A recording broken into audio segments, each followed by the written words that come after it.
actual story behind Blake Lively's Forbes interview. This heading, Blake Lively, My Secret Plan to Take Control of Movies, has been going around because some creators took snippets from Blake's interview and didn't play the full video or give context as to what was said. The hate for Blake Lively has been very evident since the release of It Ends With Us, and some creators, of course, are using this to their advantage to gain follows and likes. The reporter who released her almost 10-year-old video with Blake Lively has now taken this video and only shown portions of it to fit her narrative. The full video of this was actually extremely hard to locate. I eventually had a follower reach out to me and send me the link. So this is what it comes from. This is a Forbes interview that Blake did. It's titled, Part of Creating is Creating Opportunities for Others. Blake Lively speaks to Moira Forbes about business, family, and her personal philosophy at the Forbes Power Women's Summit. And this was in 2022. I'm first going to play you the clip that Kirsty Flaw, the woman who interviewed Blake 10 years ago, shared to her YouTube channel. She basically admits that she signs up for projects as an actress, and then when she's got the part, she starts interfering with everything because she wants to have power over the wardrobe and in production and the writing. And she just sits on this stage and admits all of it. And sometimes I would have people who really resented that because they were like, we just hired you to be an actor. Yet when I went in the meetings, I would just seem like I'm just there to be the actor and ready to get the gig. I wouldn't reveal that I actually need to have authorship in order to feel fulfilled. So I think that for them, sometimes that might have felt like a rug pull because you're like, you're trying to assert yourself into something that we didn't hire you to do. So that's the piece that she chose to clip. She didn't share the question that was asked, nor did she share that Blake was talking about mistakes she made in her past by doing this. Watch. How do you know when there's a force that is pulling you in a direction that you should follow versus one that may distract you? I mean, I think I've just done it enough. You know, you learn to sort of, when I was younger in my life and career, I would sort of shape myself to the version of myself that I thought that they wanted. Or when I would show up on a set, I knew that they just wanted me to show up and look cute and stand on a little pink sticker where I'm supposed to go and say what I'm supposed to say. But I also knew that like that wasn't fulfilling for me, that I wanted to be a part of the storytelling, that I wanted to be a part of the narrative, whether that be in the writing, in the costume design, in creating the character. And sometimes I had directors or producers or writers who would welcome that and invite that once they saw that I was able to offer that. And sometimes I would have people who really resented that because they were like, we just hired you to be an actor. Yet when I went in the meetings, I would just seem like I'm just there to be the actor and ready to get the gig. I wouldn't reveal that I actually need to have authorship in order to feel fulfilled. So I think that for them, sometimes that might have felt like a rug pull because you're like, you're trying to assert yourself into something that we didn't hire you to do. And so it was like, it was a really strange position to be in because I felt like, I don't want to just like be an actor. Like I want to, you know, I want to have more authorship. That was the beginning of how she answered the question about choosing the projects she works on now. So she says what she did in the past and how it wasn't working for her. Here's what she says she does now. I want to have more authorship.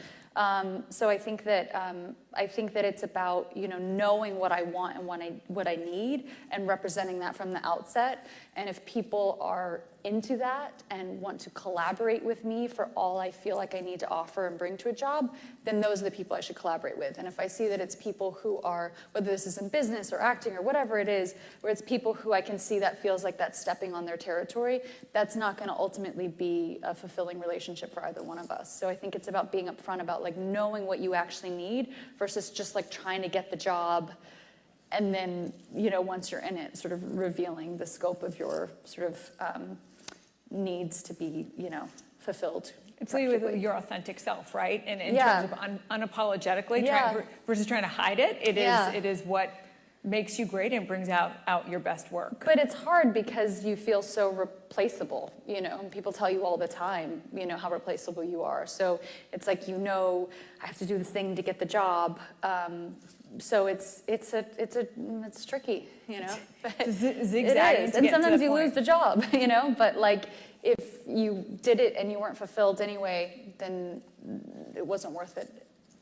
This interview, of course, was done before the filming of It Ends With Us starts, and she made it very clear in this interview that in order to say yes to signing on to projects, she needs to have authorship. She wants to be part of the creative process, and she only works with directors that will allow her to do this. This would make me think that she's had this conversation before signing on to It Ends With Us with Justin Baldoni that she wants to be part of the process. It also makes me think that he knew this based on his text messages and replies where he's encouraging Blake to have ownership, to have creative aspects in this, and encouraging her to do scripts and take part in things. This next clip claims that Blake said in the interview that she surrounds herself with powerful people like her dragons. That's actually false. Take a listen. Like, what? She also talks about how she surrounds herself with powerful or inspiring, creative people. Obviously, we know who those people are now because we have gotten to know her dragons. What Blake actually said in the clip was that she wants to surround herself with the right people that make her time worthwhile, the people that understand her and she understands them, and they have a mutual respect. Here it is. Time. Like, I think time is the biggest thing because I care so much about quality. I don't want to do a lot of things. I want to do things that I know I have time to do well. And a lot of that is surrounding yourself with the right people, because if you have the right people who you value creatively, professionally, they help you be the best version of yourself, and you help them be the best version of themselves.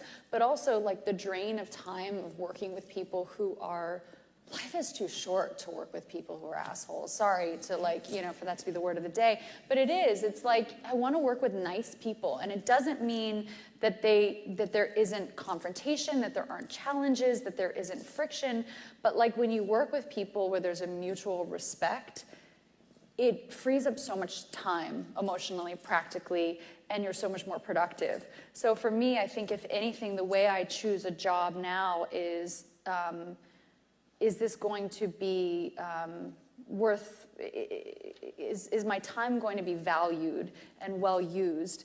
And the metric which I use to judge that is, like, am I working with good people who respect me and whom I respect? And that's really, I'm very fortunate to be in that position because I haven't always been in that position.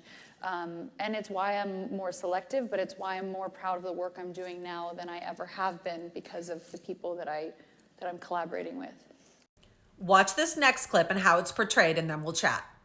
And then she said that she feels like she's expected to just stand there and be pretty as an actress, and then when she starts interfering, people will be like reacting to that, and then in a negative way. And then she said sometimes you feel like you're being difficult.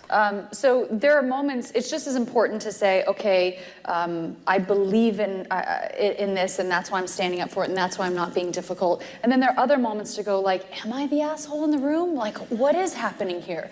Am I the asshole in the room? Yes, I probably think you are, if you are trying to take everyone else's jobs and you're hired to do something completely different.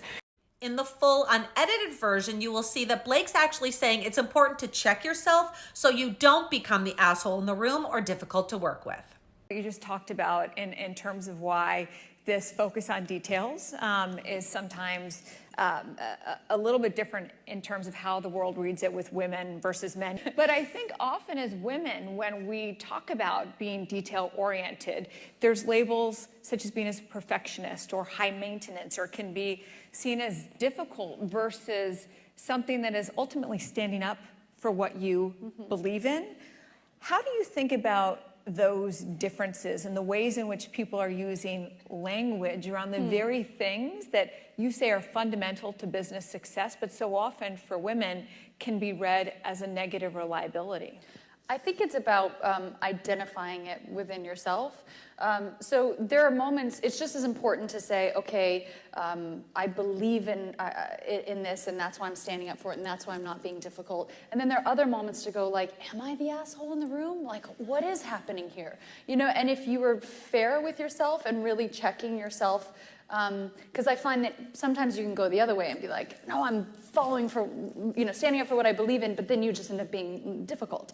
So it's always important to sort of like check yourself. And I find that, like, you know, it's important to stand up for what you believe in, and it's also important to surround yourself with people who feel like they have a voice, and because collaboration is so important.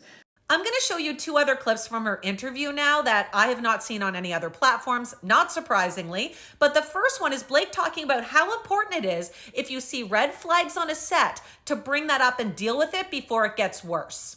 The times where people ignore the red flags and say, let's just keep pushing, those are the times where you fail, where if you see that something's broken, you have to stop and fix it, because once you put it out there, it's so much harder to catch up. So I really think it comes down to quality and conviction, and that's sometimes hard as a woman, because you question if you're being difficult or if you're too in your head.